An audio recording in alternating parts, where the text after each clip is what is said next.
Hello everybody, welcome back to my channel. Hope you are doing well. Today we are going to be doing another booktuber trick or treat. So I will be selecting a trick and or treat out of our little treat jar today and seeing what I'm going to be reading.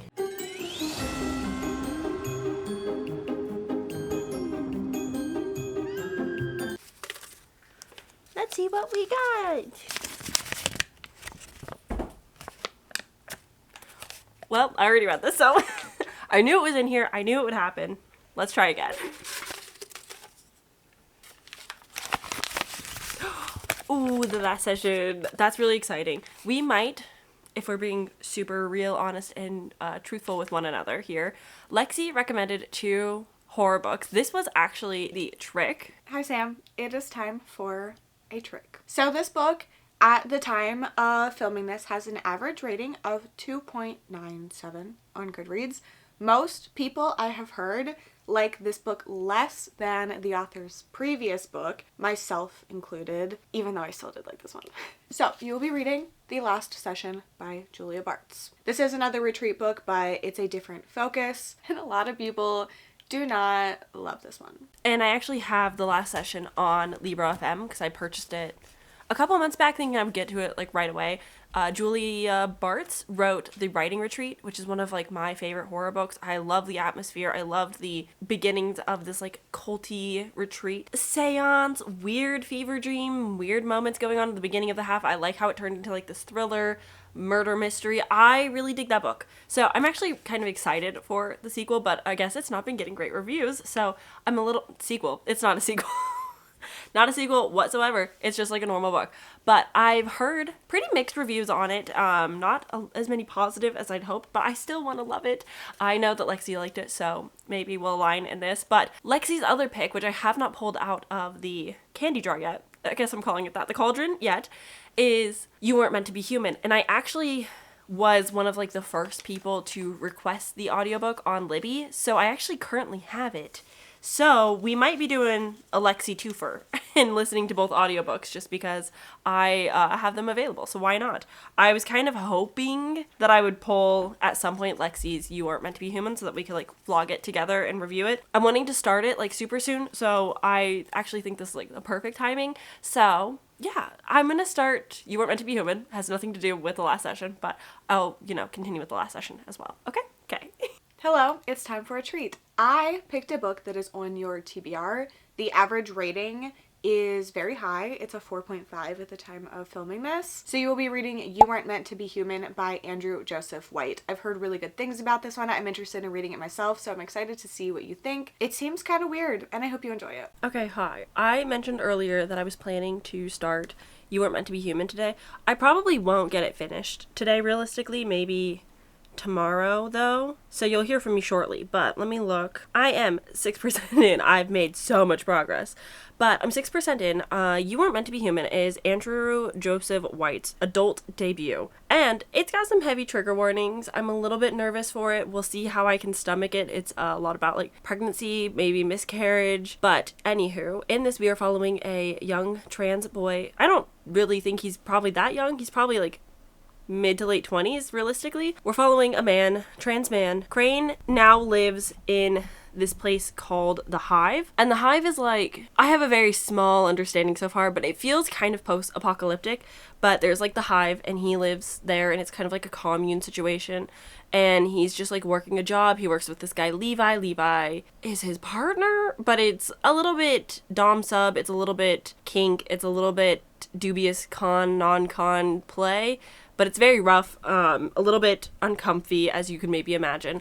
But we're following Crane, who's autistic and is choosing to be mute, doesn't really want to speak, likes that he doesn't have to in the Hive, and he works a job. And that's kind of like the gist of what I know, but I also know based off the synopsis that Levi gets Crane pregnant, and the Hive wants the pregnancy to come to term, which I'm sure there's going to be a lot of discussion about bodily autonomy, your rights to abortions, things of the sort. It's going to be, I think maybe a little bit difficult, especially with the climate, like after Roe v. Wade has been overturned, and just the conversations of like birth control not being allowed for some people, because like now birth control is also a form of abortion, which is a form of murder, and therefore everyone's the devil. Like, I have an IUD. Am I going to be able to get that renewed in a few years? Who knows? A lot of conversations are happening out in the world, and the government has a lot of power over our bodies, which is really cool and great. And so this is why I think it's going to be an important read, even though I'm a little bit nervous. Lexi did message me and was like, hey, just so you're aware, You Weren't Meant to Be Human has some like really graphic scenes that people have like heavily trigger warning, and just like gave me a nice like precaution. So I'm sticking with it. We'll see how it goes. I might, if some scenes seem a little bit too intense, I will skip them, but that rarely happens for me. But we'll have to really just wait and see. I am listening to the audiobook, so I can also, dissociate if things get too bad. We'll have to wait and see. But that's kind of where I'm at, 6% in, just like getting the lay of the land still. But I have started. According to the website you've been looking at a few hours ago, a 9-week fetus. It can't have been longer than 9 weeks. It can't. Okay, hi. It is now evening, and I'm 25% into You Weren't Meant to Be Human, and so far, like, it's good. It's like I'm enjoying the characters. I'm enjoying the writing. It's definitely like complex and kind of heartbreaking and sad. But there's the Hive, which like can talk to Crane, and cool concept. But the way the audiobook does it is that there's like 5 voices layered over each other, like whispering these like really awful things, like how now his insides match his outsides, and like how they're like helping him. And the Hive sucks. I'll say it. They're bad. Levi bad. Everybody's bad.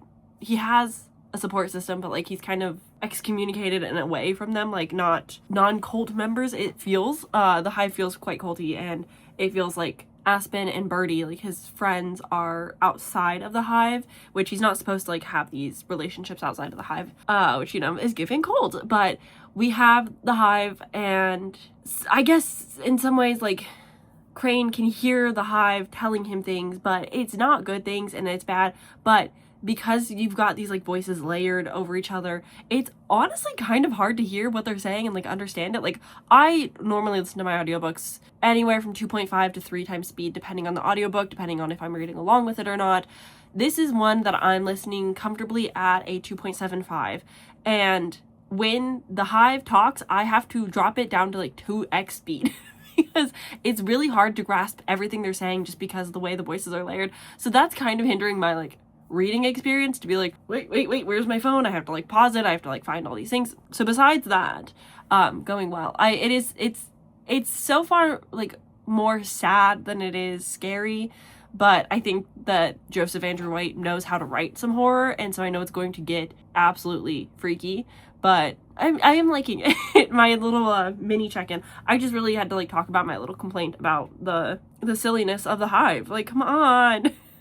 It is good audiobook production. I think if you are an average person listening to the audiobook, you will really enjoy the Hive's narration and like the way that it's done. The production of it like is good objectively, but when you speed it up, it's a little bit hard to understand everything. So that's where we're at. But yeah, so far so fine. So good. Well, it's a few hours later, and I've finished You Weren't Meant to Be Human by Andrew Joseph White. And I don't know if it's saying something more about me or if it's saying something more about the book and the writing. I am a mess. I feel like I need to cry a lot. Like, the entire time I was listening, I was just like doing admin stuff, and I just felt the urge to cry so often. Cry for Crane, cry for the situation, cry for Sophie, cry for the parents, cry for everybody that was involved, cry for Roe v. Wade, cry for everything that has come to this. Like, it was so well written. I think it's such an important read. I don't have like proper thoughts, but I really do recommend this. Yeah, it's a little bit hard to stomach. There's, a lot of conversation about like pregnancy and blood, abortions. Oof, it's kind of a lot. So look at the trigger warnings. You know better than anybody if it's something like you can handle or not. And I don't like books about pregnancy. It's not something that I'm interested in. I don't like reading about it, but this has such different context. Like, it's very different from like happily wanting to be pregnant or like accidentally getting pregnant in a romance. Like, those feel very different from what this is talking about and what this is saying, seeing as this is all about having the rights to your body and abusive relationships and just the way that society treats people with wombs. Like, it's a very different conversation happening, and I really appreciated it, but at the same time, like, ugh, hard to stomach sometimes. I personally never felt like the gore was too much, but I think that's just, I am learning that I have a pretty high threshold for splatterpunk and gore and whatever in my novels. Like, I can't watch it on TV, but I can listen to it just fine. So take that how you will.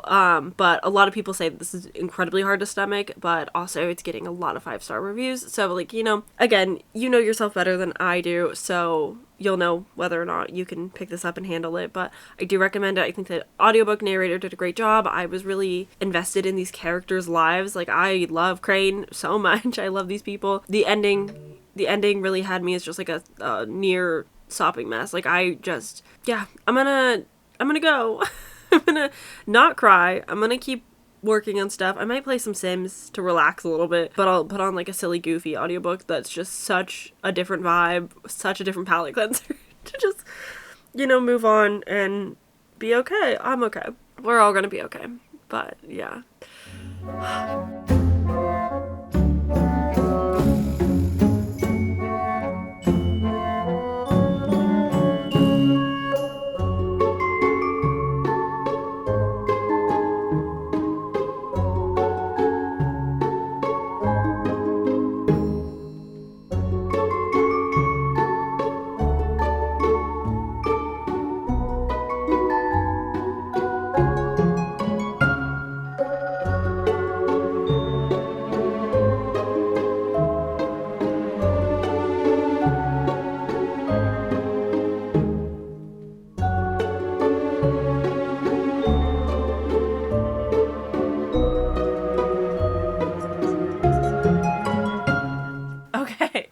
So, I actually just got to part 2.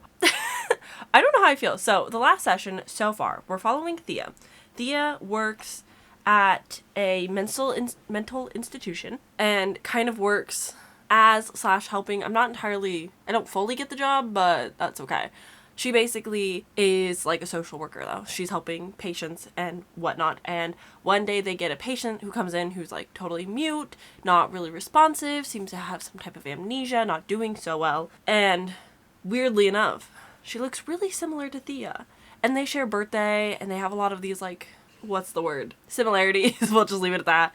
And so we're following Thea, who's seeing this new patient, and she's like, this is kind of weird. And then this patient turns out to be a famous superstar. She's a celebrity, a movie star. She was in Thea's like favorite childhood movie about something tragic that happened in the past, and is just, you know, very familiar and comforting to her. And so she has this patient. She's like, oh my god, I'm kind of fangirling, like, I was obsessed with you, like, this is so cool, like, we're so similar. And there's like a somewhat kinship going on between them, where she's just like, I feel like we need to talk. The patient is like, we really got to talk. But, you know, worlds just kind of pass by one another. And the patient, I'm sorry, I don't remember her name. It's very inconvenient for everybody. And it does not look like her name is in the synopsis, because why would it be? But basically, she gets discharged to somebody who's not her parents, and she's like, that's weird. But nobody else seems very concerned. Like, she's, you know, 33 or something, 33, 36 years old. So, like, she's free to leave. They can't force her to stay. She got discharged to other people. So, like, something's clearly going on, which leads Thea kind of down. I've got to find her. I've got to be the one to go look for her. Like, something's clearly not quite right, but nobody believes her. So Thea finds this, I don't know what they call it quite yet. I just got to part 2. But basically, we're learning about what ghost loves are. And you can go to this retreat in Mexico. We're going to the desert, everybody. But you can go on this retreat, and you can learn about your ghost love, which is like type of love that you project onto another person. That's like your perfect thing, your perfect partner, but they'll never exist because obviously. But it's just like the fictional person that you create in your mind. And so they were talking about that, and I don't know if the retreat is helping them get rid of those, or what exactly the retreat's going to do. Again, it was just introduced, hence my confused face at the beginning, because I was like, huh? But it seems like Thea is going to go to this retreat and see if she can find clues for our missing girl. I think it's fine so far. I'm not, like, obsessed with it, but I also know that it is, like, leading us to something probably bigger, more exciting.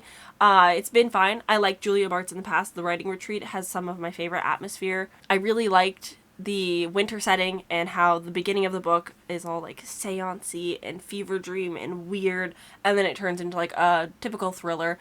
So I am, holding out hope that this will be good in the long run. I've enjoyed Julia Bart's in the past. This is their follow-up of their debut, so their second novel. So there's definitely hope.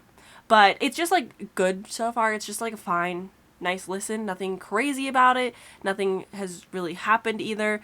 I like Thea for the most part. She's got some like stuff to work through. She really needs to find a new therapist. But besides that, I like that we're exploring conversations that you don't typically have. Like, Thea has issues in the bedroom because she needs to picture like some tragic things to get off. So that's kind of like an issue that she's having, and she's not in therapy anymore because her therapist just like up and moved away, and so she's got like weird, not quite trauma with that, and like her roommate is getting serious with their partner, and so she's like, oh, I now have to like live alone and go find a new place, and like all of these changes are happening in her life as this patient comes in, and so she feels the need like, oh, look, something I can fix, something I can do.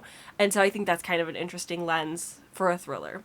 So yeah, that's where we're at so far. I have a cat in my lap now. I have 3 hours and 45 minutes left. I've listened to 1 hour. 1 hour equaled 1 part, obviously sped up. So that's kind of what I got for you. That's where we're at so far. I will check in with when I have more thoughts about it, when more things happen.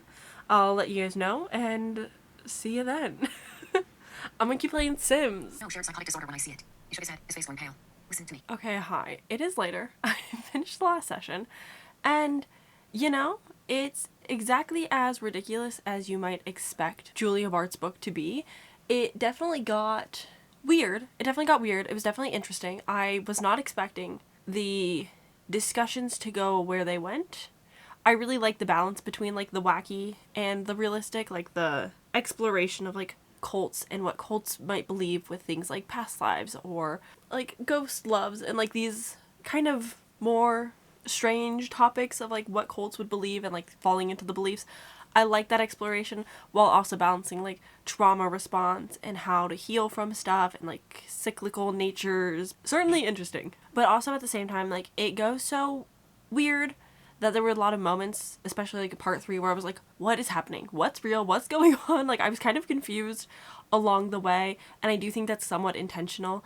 I like the writing. I like Julia Bart's. I don't think this is going to be... Obviously, this is not a book for everybody, seeing as it has an average rating of 2.95. I don't know if I've seen a book fall so far from grace, because the writing retreat is... Although, again, not a book for everybody, but has, I think, a lot higher of a success rate than the last session. Because I think cults are kind of hard for people, but also, like, repetition can be hard for people in thrillers. I did enjoy the premise of this and the characters of this, and I liked the journey that we went on, and the destination was fine, but I do kind of just wish that, at the same time, there was a little bit more of something. I don't know what that something is, though. I don't know what could have made this better, but I had fun with it. I definitely was like, what is happening? What's going on? I'm so confused. I was lost, but it was like in a fun way, like in a tee, what's going on? But I like the characters. I don't think all of it felt as quite necessary. Like, we were at the retreat, and I like that we were exploring the retreat and seeing like what they actually were doing and how people kind of, fall into it and things get weird, but also like trying to, solve the mystery of the missing girl who wasn't as interesting of a mystery by the end, but I like the way that we linked everything together and how it came. It's just weird. It's just weird. It's just a weird book. So I can understand why people don't like it, but I don't think it's that bad. I don't think it's worth like 2 stars. I don't think it's like a bad time. I don't think it's a bad book. I don't know if it's worth 4 stars either though, because again, I liked it, but I didn't love it. And so I'm kind of like sitting at, I think, a 3.5. It was a nice listen. I was interested and engaged the entire time. I was confused at sometimes, but like in a fun way of just being like, what is happening? Like I keep saying, and it's just like, it's an interesting reading experience to be like, what? But I do think the reason this fell flat for people is just the ending itself wasn't like explosive. It wasn't like the craziest ending after having like so many weird things going on, which I don't know, maybe Julia Bart's needs to take a a look at the writing retreat and why that was loved, and maybe dabble more into the horror side of things rather than the thriller side of things for the next book, because I think that could be interesting and more fun.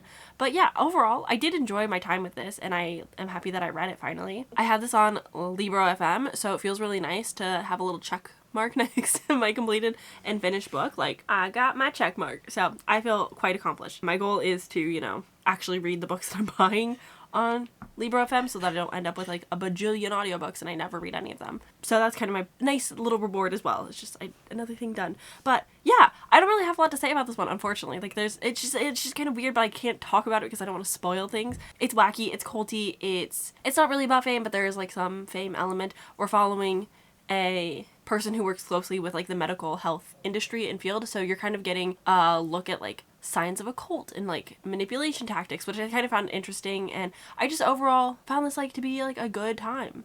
I would recommend it to very specific people, but I don't know who those people would be. I guess if you don't mind an absurd story, if you don't mind a book that like is gonna take jumps that might not always make sense, then maybe this could work for you. Clearly, a lot of people aren't enjoying this, which worries me. I hope Julia Bartz keeps writing and doesn't just like take an L from the publisher or anything, because it's not being received well at all, which I kind of feel bad about. This might be one of the lowest rated books on my TBR, which is kind of sad because I didn't think it was that bad. But again, anyway, I think that's all my final rambles. I really don't have a whole lot to say. I'm very interested to see what other people have to say about this, so I will be perusing the Goodreads reviews after this.